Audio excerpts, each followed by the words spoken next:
تو یہ فرق ہے عمران خان کا اور ہمارا. ٹھیک. ہم نے کہیں پہ کوئی چیز چھپانے کی کوشش نہیں کی کیونکہ چور کی داڑھی میں تنکا جو تھا وہ نہیں تھا. یہاں پر چور کی داڑھی میں تنکا ہے.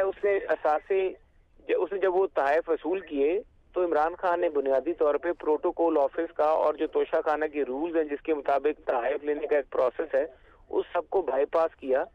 انہوں نے تحائف اور بشرا بیگم کے حوالے میں عمران خان نے اپنے قبضے میں لے لی. انہوں نے پروٹوکول آفیسر کو یہ تحائف نہیں دیے تھے. اور میں امید یہ کرتا ہوں نیشنل اکاؤنٹیبلٹی بیورو سے اور FIA سے کہ وہ اس کے اوپر جلد از جلد کوئی انکوائری کر کے سامنے لائیں, کیونکہ وہ جب پروٹوکول آفیسر سے تحائف لیے گئے اور عمران خان صاحب نے اپنی ذاتی کسٹڈی میں تحائف لینے کے بعد ان کو فروخت کیا, اور فروخت کرنے کے بعد جو فروخت کنندہ فریق ہے وہ جو خریدار ہے اس کی ایویلویشن جو ہے وہ دے رہے ہیں توشہ خانہ میں, جو کہ کیبنٹ ڈویژن کو یا توشہ خانہ کو نہیں لینی چاہیے تھی, ان کو اپنی ایویلویشن کرانی چاہیے تھی. اس لیے میں سمجھتا ہوں کہ کابینہ ڈویژن کا بھی کردار ہے اس کے بیچ میں, اور جو اس وقت پروٹوکول آفیسر تھے ان کو بھی شامل تفتیش اور مقدمہ میں کرنا چاہیے. انہوں نے پھر پریشر یوز کر کے پھر اس کے بعد جو انہوں نے جن خریداروں نے گھڑیاں خریدی ان کے میں سے ایک خریدار تو کہہ چکے ہیں کہ میری رسید جو ہے یہ میں نے تیار ہی نہیں کی, یہ جعلی رسید ہے اور میرا لیٹر پیڈ یوز ہوا ہے. تو یہ فورجری بھی کی انہوں نے اس کو کنسیل بھی کیا, مس ڈکلیئر بھی کیا, مس یوز بھی کیا, ابیوز آف پاور بھی کیا, اور سب سے بڑی بات یہ ہے کہ وہ پیسہ پاکستان میں آتا کس طرح, گھڑی دبئی میں بکتی ہے اور منی ٹرے کوئی نہیں دیتے خان صاحب کہ میں نے کتنے کی بیچی. تو رنجا صاحب جرم کیا ہوا؟ وہ کہتے ہیں ہم نے چیک وصول کیا, اگر میں نے رقم ہم نے تحفے خرید لیے, رقم وصول کی اور اس کی رسید کیا ہے اور خرید کے بیچ لیے. سب چیزیں خان صاحب کے پروسیس میں نہیں ہیں. اس لیے میں کہتا ہوں کہ یہ نون لیگ کا اور خان صاحب کا باقی سارے بھی جو دو ماضی سے چیزیں ہو کے آئی ہیں زمین آسمان کا فرق ہے. یہ جو توشہ خانہ عمران خان کا کیس میں لے کے چل رہا ہوں وہ ایک اور وہ تو چور کی کہانی ہے, اور یہاں پر ایک قانونی طور پہ چیزیں وصول کی گئی ہیں اور وہ ڈکلیئر کر دی گئی ہیں اور چھپائی نہیں گئی. تو یہ فرق ہے, یہ صاف ظاہر ہے. ٹھیک, بہت شکریہ رانجھا صاحب, تاخیر سے آپ سے لائن ملی. انشاءاللہ پھر کسی اور روز اس موضوع پر تفصیل سے بات ہوگی. آپ کا پوائنٹ آف ویو ہم نے لے لیا جو آپ کا ورژن ہے, لیکن دیکھیں نا ابہام تو رہے گا. نون لیگ کے چاہنے والے چاہتے ہیں, کہتے ہیں جی یہ گندے ہو, وہ کہتے ہیں نہیں یہ بھی گندے ہو, انہوں نے بھی تحفے لیے, ان کو تو بچوں نے بھی تحفے لیے, فلاں بھی لیا. یہ بحث ہوتی رہے گی. بہرحال ایک بریک کی جانب بڑھنا ہے, لیکن چودھری سرور صاحب کافی کے ہو گئے ہیں. چودھری محمد سرور صاحب خبر آئی پہلے شاید پیپلز پارٹی میں جا رہے ہیں, پنجاب, پھر خبر آئی شاید نون میں جا رہے ہیں, پھر گلاسگو چلے گئے, وہ واپس آئے تو چودھری صاحب چند روز پہلے اعجاز گوہر صاحب نے محسن نقوی صاحب کے اعزاز میں عشائیہ دیا ہوا تھا اپنے گھر پہ. تو وہاں وہ ہم بیٹھے تھے, چودھری شجاعت حسین صاحب بھی آ گئے, انہوں نے یاد فرمایا میری میز پہ آ جائیں. سہیل براج صاحب بھی تھے, ہم بھی تھے, چودھری سرور صاحب بھی بیٹھے. ہم نے تو انہوں نے کہا جی چودھری سرور صاحب کہاں جا رہے ہیں؟ سہیل براج صاحب نے کہا ان کا مقام تو مسلم لیگ کافی ہے. اچھا. ہاں جی. اس کے بعد یہ بات ذرا تھوڑی چل پڑی. اس وقت تو مذاق کی بات ہو رہی تھی, وہ سنجیدہ لے گئے, پھر شافع اور ان کے درمیان کچھ سنجیدہ مذاکرات شروع ہو گئے بھائی, اور پھر وہ چلتے چلتے معلوم ہوا کہ چودھری سرور صاحب جو ہیں انہوں نے چودھری پرویز علائی کا خلا پر کر دیا. خلا بھی پر کیا, ان کے اہداف بھی ہیں سیاسی, بڑی آگے کی وہ سوچ رہے ہیں کہ ان کو لگتا ہے کہ شاید ان کے ساتھ 3-4 اور بڑے بڑے سیاسی رہنما جو 2-3 بڑی سیاسی جماعتوں سے ہٹ کے ناراض بیٹھے ہیں وہ بھی انہیں جوائن کریں گے, اور این ممکن ہے یہ جماعت جو ہے وہ کنگ میکر ٹائپ کی کہیں بنے کبھی. نہیں, میرا مطلب یہ ہے نا کہ ان کو ایک چاہیے نا, ایک لائسنس چاہیے, لائسنس ہولڈر. اب چودھری شجاعت حسین صاحب کے پاس ایک کاف لیگ ہے, پوری مسلم لیگ, اس کا رجسٹریشن بھی ہے, اس کا دفتر بھی ہے ایک بریک لے ڈیوس روڈ پہ, جی وہاں پریس عظیم الشان. ایک بریک ناظرین یہاں پر.